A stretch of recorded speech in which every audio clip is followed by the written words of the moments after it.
അപ്പം വൈഫിൻ്റെ ഒരു അപ്രോച്ചിൽ ഒരു ഡോക്ടർ തന്നെയാണ് കല്യാണം കഴിക്കുന്നത്. അങ്ങനെയൊക്കെയുള്ള ചില ആൾക്കാരുടെ ചില തീരുമാനങ്ങളുണ്ട്. അങ്ങനെയൊന്നുമില്ല. ഇപ്പം നമ്മളിപ്പോൾ ആരോട് ചോദിച്ചാലും പറയും നമ്മൾ സെയിം പ്രൊഫഷനുള്ള ഒരാളെയും കല്യാണം കഴിക്കരുതെന്നാണ് എല്ലാവരും പറയും. അല്ലേ? സ്വാഭാവികമല്ലേ? ഒരു IT പ്രൊഫഷനുള്ള ഒരാൾ ഒരു ഡോക്ടർ കല്യാണം കഴിച്ചാൽ എങ്ങനെ ഇരിക്കും? അതെ. അല്ലെങ്കിൽ IT പ്രൊഫഷനുള്ള ഒരാൾ ഒരു IT പ്രൊഫഷനുള്ള ആളെ കല്യാണം കഴിച്ചാൽ അതെ അതെ. അപ്പോൾ സെയിം പ്രൊഫഷണൽ ആൾക്കാർ നമ്മൾ കല്യാണം കഴിക്കാതിരിക്കുന്നതാണ് നല്ലതെന്നാണ് ഇപ്പോൾ പൊതുവേ ഉള്ള അഭിപ്രായം. ടൈമിങ്ങിൻ്റെ പ്രശ്നമാണോ? ടൈമിങ്ങിൻ്റെ പ്രശ്നവും കാര്യങ്ങളൊക്കെ ഉണ്ടാവും. ഇപ്പം എന്നെ സംബന്ധിച്ചിടത്തോളം എനിക്ക് മാസത്തിൽ 10-20 ദിവസമൊക്കെ എനിക്ക് ഫ്രീ ഉണ്ടായിരുന്നു ആദ്യം.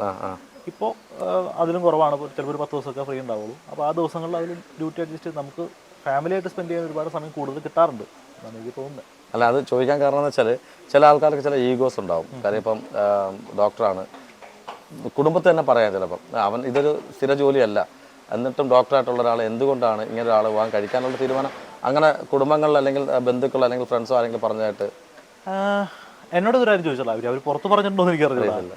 മാത്രമല്ല ഞാനും വൈഫും തമ്മിൽ അങ്ങനെ ഒരു സംസാരം ഇതുവരെ ഉണ്ടായിട്ടില്ല. ഈ നിമിഷം വരെ ഞങ്ങൾ അങ്ങനെ ഒരു സംസാരം ഉണ്ടായിട്ടില്ല. പിന്നെ ഒരാളുടെ ജോലി അല്ലെങ്കിൽ അവരുടെ ശമ്പളമൊന്നും അല്ലല്ലോ നമ്മളൊരു ഫാമിലിയായിട്ട് ജീവിക്കുന്നതിൻ്റെ മാനദണ്ഡം. പരസ്പരം മനസ്സിലാക്കി ജീവിക്കുക എന്നുള്ളതാണ് നമ്മൾ ഒരുമിച്ച് ഒരു ഫാമിലിയായിട്ട് ജീവിക്കുമ്പോൾ ഉണ്ടാകുന്ന ഒരു കാര്യം. അല്ലെങ്കിൽ പരസ്പരം അഡ്ജസ്റ്റ് ചെയ്ത് മറ്റുള്ള പ്രശ്നങ്ങൾ മനസ്സിലാക്കി അവരെ സപ്പോർട്ട് ചെയ്ത് ലൈഫ് മുന്നോട്ട് കൊണ്ടുപോകുക എന്നുള്ളതാണ്. അല്ലാതെ അവൾ ഡോക്ടറാണ്, ഞാനൊരു ആക്ടറാണ്, അവളുടെ അത്രയും സാലറി എനിക്കില്ല അല്ലെങ്കിൽ എൻ്റെ അത്രയും സാലറി അവൾക്കില്ല എന്ന് ചോദിച്ചാൽ നമ്മളൊരു ഈഗോ വിചാരിക്കേണ്ട കാര്യമൊന്നുമില്ല. ഞാൻ ജോലി ചെയ്യുന്നത് അവൾക്ക് കൂടെ വേണ്ടിയിട്ടാണ്. അവൾ ജോലി ചെയ്യുന്നുണ്ടെങ്കിൽ അത് എനിക്ക് കൂടെ വേണ്ടിയിട്ടാണ്. അപ്പോൾ നമുക്ക് എല്ലാവർക്കും കൂടെ ഒരുമിച്ച് വേണ്ടി ഒരു ഫാമിലി എന്ന് പറയുന്നത് നമ്മൾ ഒരുമിച്ച് കൊണ്ടുപോകുന്ന ഒരു വഞ്ചിയല്ലേ. നമ്മൾ ഒരു വഞ്ചിയിൽ കയറി വന്നിട്ട് രണ്ട് വശത്തേക്ക് തുഴഞ്ഞിട്ട് എങ്ങും എത്തൂല. രണ്ട് വശത്തേ പോകത്തുള്ളത്. രണ്ട് വശത്തേക്ക് പോകില്ല, അത് അവിടെ നിൽക്കത്തേ ഉള്ളൂ, എങ്ങും പോകില്ല, എങ്ങനെ എടുക്കേണ്ട അവിടെ നിൽക്കും. അപ്പോൾ നമ്മൾ ഒരേ സൈഡിലേക്ക് നമ്മൾ ഒരുമിച്ച് തുഴയുമ്പോഴല്ലേ ഒരു വഞ്ചി മുന്നോട്ട് പോകുക. അങ്ങനെയാണ് ഫാമിലി മുന്നോട്ട് കൊണ്ടുപോകുന്നത്. അതിനകത്ത് ഈഗോ വെക്കേണ്ട കാര്യമുണ്ടെന്ന് എനിക്ക് തോന്നിയിട്ടില്ല. അത് എൻ്റെ പെർസ്പെക്റ്റീവാണ്. അല്ല, ചില ആൾക്കാർ അങ്ങനെ ചില സമയങ്ങളിൽ പറയുന്നത് കേട്ടിട്ടുണ്ട്. കാര്യം നമ്മുടെ കുടുംബങ്ങളിൽ തന്നെ പറയാറുണ്ട്, അത് ശാശ്വതമല്ല ഈ ജോലി എന്നൊക്കെയുള്ള. പക്ഷേ ശാശ്വതമാണ് എന്നുള്ളത് ഇപ്പം 300 ആയല്ലേ, 300ാമത്തെ എപ്പിസോഡായില്ലേ മണിമുത്തല്ലേ. അപ്പോൾ ഈ മണിമുത്ത് സീരിയൽ നോക്കുമ്പോൾ 2 കുട്ടികളാണ് മണിയും മുത്തും അല്ലേ. കുട്ടികൾ ഇപ്പോൾ ഓടി നടക്കുന്നുണ്ട്, അവരുടെ ബഹളം നമ്മളിപ്പോൾ കേട്ടത്. പക്ഷേ എങ്കിൽ പോലും ഇവരെ കൊണ്ട് നമ്മുടെ കൂടെ അഭിനയിപ്പിക്കുമ്പോൾ നമ്മൾ കൂടെ ഒന്ന് ജോയിൻ ചെയ്യുമ്പോൾ കുറേ സമയങ്ങളെടുക്കും. എങ്ങനെയുണ്ട് മണിമുത്ത്? എങ്ങനെയുണ്ട് ഈ മണിമുത്തും? ഈ പറഞ്ഞ പോലെ അനീഷ് പറഞ്ഞ പോലെ സമയം എടുക്കാറില്ല. എന്ന് വെച്ച് കഴിഞ്ഞാൽ അവരൊരു സീൻ നമ്മൾ പറഞ്ഞു കൊടുത്താൽ അല്ലെങ്കിൽ ഒരു ഷോട്ട് നമ്മൾ പറഞ്ഞു കൊടുത്താൽ കൃത്യമായിട്ട് ചെയ്യുന്ന ആൾക്കാരാണ്. റിയാക്ഷൻസ് ഇടുന്ന കാര്യത്തിലാണെങ്കിലും നമ്മൾ പറഞ്ഞു കൊടുക്കുന്ന റിയാക്ഷൻ അത് കൃത്യമായിട്ട് അവർ നമുക്ക് ചെയ്യുന്ന ആൾക്കാരാണ്. നല്ല ടൈമിങ്ങുള്ള ആർട്ടിസ്റ്റുകളാണ്. അപ്പോൾ അതുകൊണ്ട് അങ്ങനെ ഒരു കാര്യത്തിൽ നമുക്ക് നമ്മുടെ ഈ 2 കുട്ടികൾ നമുക്ക് ഒരു അനുഗ്രഹം തന്നെയാണ് സീരിയലിനെ സംബന്ധിച്ചിടത്തോളം. നമുക്ക് ബാക്കി കാര്യങ്ങളിൽ കാരണം രാവിലെ ഒരു വരുന്നു, വൈകുന്നേരം വരെ ഉണ്ട്. മിക്കവാറും എല്ലാ സീനിലും ഉണ്ടാവും. അവരൊരു മടുപ്പും കൂടാതെ ഒരു ക്ഷീണം ഉണ്ടാവാതെ രാവിലെ മുതൽ വൈകുന്നേരം വരെ നിന്ന് അഭിനയിക്കുന്നുണ്ട്. ഇപ്പോൾ നമ്മൾ പൈലറ്റ് എപ്പിസോഡൊക്കെ ചെയ്ത ദിവസങ്ങളിൽ ചില ദിവസങ്ങൾ രാവിലെ 8 മണിക്കൊക്കെ ഷൂട്ട് തുടങ്ങി പിറ്റേന്ന് രാവിലേക്ക് ആയിരിക്കും ഷൂട്ട് തീരുക. അപ്പോൾ അത്രയും ദിവസം അത്രയും നേരം ഇവർ നമ്മളുടെ കൂടെ ഫുൾ ഓണായിട്ട് നിൽക്കും. അപ്പോൾ നമ്മളൊന്ന് ചിന്തിക്കും, ഇവരൊന്നും ഉറങ്ങിയിരുന്നെങ്കിൽ നമുക്ക് റെസ്റ്റ് എടുക്കാമായിരുന്നല്ലോ നമ്മൾ ചിന്തിക്കും. ചിലപ്പോൾ നേരത്തെ പാക്കപ്പൊക്കെ ചെയ്യും. പക്ഷെ അവർ ഉറങ്ങൂല. അവർ നേരം വെളുക്കണം, അവരെ ഷൂട്ട് പാക്കപ്പ് ആവണവർ അവരുടെ കൂടെ നിന്ന് എൻജോയ് ചെയ്ത് ചെയ്യുന്നുണ്ട്. അപ്പോൾ അതുകൊണ്ട് നമുക്ക് സന്തോഷം.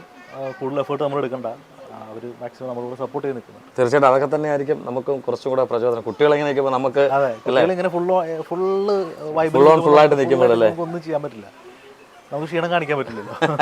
അതുപോലെ തന്നെ ഈ നമ്മളെല്ലാവരും സീരിയൽ കാണുന്നവരാണ്, എല്ലാം കാണുന്നുണ്ട്. പക്ഷേ ഇതിനകത്ത് നിങ്ങൾ വെളുപ്പിന് ചിലപ്പോൾ 3 മണി വരെയൊക്കെ നിങ്ങൾ ചിലപ്പം ഷൂട്ട് കഴിഞ്ഞ് പോകും. ഇതിൻ്റെ ടെക്നീഷ്യന്മാരെ കുറിച്ച് പറയാനാണെങ്കിൽ ബ്രോയുടെ പ്രോസ്പെക്റ്റിൽ, കാര്യം എല്ലാ സീരിയലിനും അതിൻ്റേതായിട്ടുള്ള ബുദ്ധിമുട്ടുകളുണ്ട്. തീർച്ചയായിട്ടും നമ്മളിതൊന്നും അറിയുന്നില്ല, സീരിയൽ കാണുന്നതിലും അറിയുന്നില്ല. ശരിക്കും ഇപ്പം എൻ്റെ ഒരു പെർസ്പെക്റ്റീവ്, ഇപ്പം ഞാനൊരു ആർട്ടിസ്റ്റാണ്, എന്നെ മാത്രമാണ് നിങ്ങൾ സ്ക്രീനിൽ കാണുന്നത്. ഈ സ്ക്രീനിൽ കാണുന്ന എൻ്റെ പുറകിൽ കുറേ ആൾക്കാരുണ്ട്. ഇവരുടെ എല്ലാവരുടെയും എഫേർട്ടാണ് എന്നിലൂടെ ഒരു ഔട്ട് കിട്ടുന്നത്. ഇവരെല്ലാവരും ഒരുമിച്ച് വർക്ക് ചെയ്യുന്നത് കൊണ്ടാണ് എൻ്റെ ഒരു ഔട്ട് വരുന്നത്. അതല്ലാതെ ഞാൻ ഒരുമിച്ച് വെറുതെ നിന്നൊരു അഭിനയിച്ചത് കൊണ്ട് എവിടെയും ചെല്ലില്ല.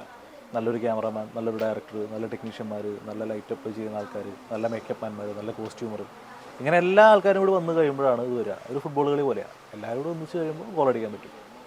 അതാണ് സീരിയൽ. ഇതിൻ്റെ പുറകിൽ കുറേ ആൾക്കാരുണ്ട്, ഇതിൻ്റെ പുറകിൽ വർക്ക് ചെയ്യുന്ന കുറേ ആൾക്കാരെ നിങ്ങൾ ആരും കാണില്ല. അപ്പോൾ നമ്മൾ രാവിലെ 8 മണിക്കൊക്കെയാണ് ലൊക്കേഷൻ വരുന്നതെങ്കിലും ചിലപ്പോൾ അവർ രാവിലെ 6 മണിക്ക് വന്നിട്ടുണ്ടാവും. നമ്മൾ 9:30 ഷൂട്ട് കഴിയുമ്പോൾ തന്നെ വണ്ടി എടുത്ത് വിടും. അവർ 9:30 കഴിഞ്ഞ് ചിലപ്പോൾ 10 മണിയോ 11 മണിയോ കഴിഞ്ഞിട്ടായിരിക്കും അവരുടെ എല്ലാ സാധനങ്ങളും പാക്ക് ചെയ്തിട്ട് തിരിച്ച് പോവുക. അവർ പിറ്റേ ദിവസം വീണ്ടും രാവിലെ 6 മണിക്ക് അവരുടെ അപ്പോൾ അവരൊക്കെ എടുക്കുന്ന എഫേർട്ട് എന്ന് പറഞ്ഞാൽ ഭയങ്കര ഭയങ്കര വലുതാണ്. നമുക്കൊക്കെ സുഖമാണ്, ഒരു പരിധി വരെ നമുക്ക് സുഖമാണ്. ആ ഷൂട്ടിന് വിളിക്കുന്ന സമയത്ത് പോയി നിന്ന് അഭിനയിച്ചാൽ മതി. അതുപോലെ ഇപ്പം ചെറിയൊരു നോയ്സ് കാണും, ഷൂട്ട് സ്റ്റാർട്ട് ചെയ്യുമ്പോൾ ജനറേറ്റർ ഓൺ ആക്കിയിട്ടുണ്ട്. ലാസ്റ്റ് ദിവസം ആയതുകൊണ്ട് കുറേ സീനുകൾ എടുത്ത് തീർക്കാനുണ്ട്. ഞാനപ്പോൾ ലഞ്ച് ബ്രേക്കിന്റെ ഗ്യാപ്പിൽ പെട്ടെന്ന് ഭക്ഷണം കഴിച്ച് വന്ന് എടുക്കുന്നതാണ്. സോറി കേട്ടോ. അപ്പോൾ അടുത്ത ലൈറ്റപ്പ് ചെയ്യാൻ വേണ്ടിയിട്ടുള്ള ജനറേറ്റർ ഓൺ ചെയ്തത്. മനസ്സിലായി. അപ്പോൾ വിവാദങ്ങളെ കുറിച്ച് എന്താ പറയുക? കാര്യം ധാരാളം വിവാദങ്ങൾ എല്ലാവരെ കുറിച്ചും വരാറുണ്ട്. സ്റ്റെബിനെ കുറിച്ച് എന്തെങ്കിലും വിവാദങ്ങൾ, ഏതെങ്കിലും പരാമർശങ്ങൾ അല്ലെങ്കിൽ ശ്രദ്ധയിൽപ്പെട്ടിട്ടുണ്ടോ? എന്നെ കുറിച്ചൊക്കെ വിവാദങ്ങൾ ഇഷ്ടം പോലെ ഉണ്ടാവും. എന്തെങ്കിലും ഞാനത് ശ്രദ്ധിക്കാറില്ല. ഏതെങ്കിലും ഞാനത് ശ്രദ്ധിക്കാറില്ല. എന്നെക്കുറിച്ച് ആരെന്ത് പറഞ്ഞാലും അത് എൻ്റെ രോമത്തെ ബാധിക്കുന്ന ഒരു വിഷയമല്ല എന്നുള്ള മൈൻഡിലുള്ള ഞാൻ. അവരെന്നെക്കുറിച്ച് പറയുന്നുണ്ടല്ലോ, അവരെന്നെക്കുറിച്ച് പറയുന്നത് എന്തുകൊണ്ടായിരിക്കും? നമ്മളെ ശ്രദ്ധിക്കുന്നുള്ളതുകൊണ്ടാണ്. അപ്പോൾ അത്ര ആൾക്കാർ എന്നെ ശ്രദ്ധിക്കുന്നു എന്നുള്ളതിനൊരു തെളിവായിട്ട് ഞാൻ എന്ത് പറഞ്ഞാലും നോക്കില്ല. അതിപ്പോൾ ഞാൻ ചോദിക്കട്ടെ, അവരെന്ത് പറഞ്ഞാലും, ഇപ്പോൾ ആരെന്നെ കുറിച്ച് എന്ത് പറഞ്ഞാലും അവരുടെ ആരോഗ്യം കുറയുക എന്നുള്ളതല്ല, അവരുടെ എനർജി കുറയുക എന്നുള്ളതല്ലാതെ എൻ്റെ ശരീരത്തിൽ നിന്ന് അതിൻ്റെ പേരിൽ ഒരു രോമം പോലും കൊഴിഞ്ഞു പോകില്ല. അപ്പോൾ ഞാനൊരു പോസിറ്റീവായിട്ട് എടുത്താൽ പോരെ. അവരെന്നെ ശ്രദ്ധിക്കുന്നുണ്ടല്ലോ, ഞാൻ ശ്രദ്ധിക്കുകയും അവരെന്നെ ശ്രദ്ധിക്കുകയും ഞാൻ എവിടെയെങ്കിലും എത്തി അല്ലെങ്കിൽ ഞാൻ നന്നായിട്ട് ചെയ്യുന്നുണ്ട് അങ്ങനെയൊക്കെ വരുമ്പോഴല്ല നമ്മൾ വിമർശനം. നമ്മൾ ആരും അറിയേണ്ട എവിടെയെങ്കിലും കിടക്കുന്ന ഒരാളാണെന്നുണ്ടെങ്കിൽ നമ്മൾ ആരും ശ്രദ്ധിക്കില്ല, നമ്മൾ ആരും വിമർശിക്കാറുണ്ടാവില്ല. തീർച്ചയായിട്ടും ആ പറഞ്ഞതാണ് കറക്റ്റ് കാര്യം. മാത്രമല്ല നമ്മൾ അഭിപ്രായം പറയും, അഭിപ്രായം പറയുന്നവർക്കും വിമർശകരുണ്ടാവും, സ്വാഭാവികമാണ്. നമ്മൾ ഈ പറഞ്ഞ പോലെ തന്നെ വിവാദങ്ങൾ, കാര്യം എല്ലാ ആർട്ടിസ്റ്റുകളെ കുറിച്ചും ഈ ആൺ പെൺ വ്യത്യാസമില്ല വിവാദങ്ങൾ വരുന്നുണ്ട്. ഇപ്പം തന്നെ കുറേ വിവാദങ്ങൾ വന്ന് നിൽക്കുകയാണ്. ഇപ്പം നമ്മുടെ ഒമർ ലുലു വരെ വന്ന് നിൽക്കുക, അത് കണ്ടിട്ടുണ്ടെന്ന് എനിക്ക് തോന്നുന്നു. അപ്പോൾ അങ്ങനെയുള്ള വിവാദങ്ങളെക്കുറിച്ച്, കാര്യം അതൊരു നിയമപരമായിട്ട് പോയാലും അത് റോങ് ആണ്. അല്ല, അതിനൊക്കെ കുറിച്ച് ഞാനെന്ത് പറയാനാണ്? എങ്കിലും അല്ല, എനിക്കറിയില്ല. ഈ ഒമർ ലുലുവിൻ്റെ വ്യക്തിയെ കുറിച്ച് എനിക്കറിയില്ല. അല്ല, വാർത്ത കണ്ടായിരുന്നല്ലോ സോഷ്യൽ മീഡിയയിൽ ഇങ്ങനെ. അല്ല, ഇതിനെക്കുറിച്ചൊക്കെ നമ്മൾ സംസാരിക്കേണ്ട കാര്യമില്ല എന്ന് തോന്നുന്നു. കാരണം അത് അവരുടെ പേഴ്സണൽ കാര്യങ്ങളാണ്. അവരുടെ പേഴ്സണൽ കാര്യങ്ങളുണ്ടായ കാര്യങ്ങളായിരിക്കും അവർ സംസാരിക്കുക. ഇതിൻ്റെ ഇടയിൽ ഞാൻ എന്താ അഭിപ്രായം പറയാനാ? അല്ല, ഒരു ആർട്ടിസ്റ്റ് എന്നുള്ള രീതിയിൽ അങ്ങനെ എന്തിനാ ഞാൻ മറ്റുള്ളവരെ കുറിച്ച് അഭിപ്രായം പറയണേ? എനിക്ക് എന്നെ കുറിച്ച് ഇപ്പം എന്തെങ്കിലും ചോദിച്ചാലും ഞാൻ അതിന് മറുപടി പറയാം. ഇപ്പം എൻ്റെ ഫാമിലിയെ കുറിച്ച് ചോദിച്ചാൽ ഞാൻ പറയാം, ഇപ്പോൾ ഈ സീരിയലിനെ കുറിച്ച് ചോദിച്ചാൽ പറയാം, അല്ലെങ്കിൽ ഇപ്പോൾ എൻ്റെ സുഹൃത്തുക്കളെ കുറിച്ച് ചോദിച്ചാൽ എനിക്ക് പറയാം. ഈ ഒമർ ലുലു എന്ന് പറയുന്ന ഡയറക്ടറെ കുറിച്ച് എനിക്കൊന്നും അറിയില്ല. ഈ പറഞ്ഞ യുവതിയെ കുറിച്ച് എനിക്കൊന്നും അറിയില്ല, ആരാണെന്ന് പോലും എനിക്കറിയില്ല. അറിയില്ല. അപ്പൊ പിന്നെ നമ്മൾ അതിനെ കുറിച്ച് വെറുതെ ചർച്ച ശരി, അത് നമുക്ക് വിട്ടേക്കാം, അതിനും പ്രസക്തിയില്ല. നമ്മൾ ഒരു പരസ്പരം അറിയാത്ത ഒരാളെ കുറിച്ച്, എനിക്ക് ഇതുവരെ പരിചയമില്ലാത്ത, നേരിട്ട് കണ്ടിട്ടില്ലാത്ത ഒരാളെ കുറിച്ച് ഞാനിത് അഭിപ്രായം പറയട്ടെ? ഒരിക്കലും. അതിനകത്ത് നമ്മൾ ചിലപ്പോൾ ചില കാര്യങ്ങൾ കാണുമല്ലോ, തെറ്റൊന്നും ശരിയെന്ന് നമുക്ക് പറയാൻ പറ്റും. പക്ഷേ അതിലൊന്നിനും പറയാൻ ഡിപ്ലോമാറ്റിക് ആയിട്ട് ആൻസർ പറഞ്ഞു. എന്റെ ശരികൾ എനിക്ക് എന്നും ശരിയായിരിക്കും, മറ്റുള്ളവരുടെ ശരികൾ എന്നും അവർക്ക് ശരികളായിരിക്കും. തീർച്ചയായിട്ടും അവരുടെ ശരികൾ അവർക്ക് ശരിയായിരിക്കും. അത് ഞാൻ തെറ്റാണെന്ന് പറയാൻ നമ്മൾ നമ്മുടെ ശരികളിലൂടെ ജീവിക്കുക എന്നുള്ളതല്ലേ. അപ്പം നമുക്ക് അതിൽ നിന്ന് വിടാം. ബാക്ക് ടു നമ്മുടെ മണിമുത്തിലേക്ക് നമുക്ക് തന്നെ വരാം.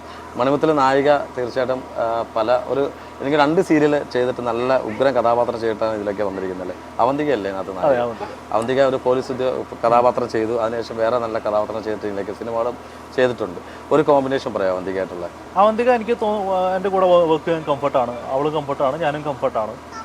ഞങ്ങൾക്ക് അങ്ങനെ ഒരു ബുദ്ധിമുട്ട് ഇതുവരെ ഉണ്ടായിട്ടില്ല. പിന്നെ കുഴപ്പമില്ല.